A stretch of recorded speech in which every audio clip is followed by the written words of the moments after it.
The Bow Must Go On is certainly visually rather beautiful. This is the fifth episode of the eighth season of Minnie's Bow-Toons, or the fifth of the first of Minnie's Bow-Toons Camp Minnie.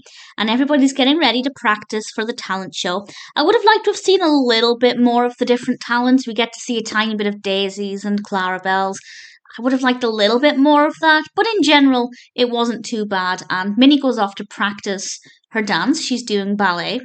And while she's practicing, a butterfly is attracted to her bow and it starts to get in the way. But then she realizes that the butterfly might actually be really beneficial to her act and they can work together. And I'll say no more. But it is quite sweet. It's a nice story about working together when there's something that initially could have been a problem, but Minnie actually turned it into a positive, which is always a great message that anybody of any age can do well to remember. If there's a problem, try and find the good in it instead. If you can't get rid of the problem, because obviously there's nothing Minnie really could have done to get rid of the butterfly. Well, she could have taken her bow off, I guess. But aside from that, she decided to find a positive angle instead, which is very admirable. And we have a nice song that they sing when she's dancing, and visually it's very, very attractive.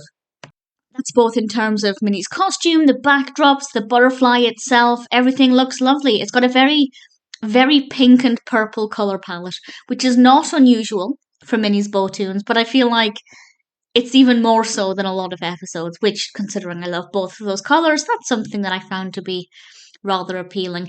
It's not a personal favourite episode. I don't think the narrative is as interesting as it could have been. As I said, I think we could have had a little bit more with some of the other performers and what they were doing. But I do think it has a lovely message and the animation quality is really nice as well. So all things considered, The Bow Must Go On is a pretty good episode.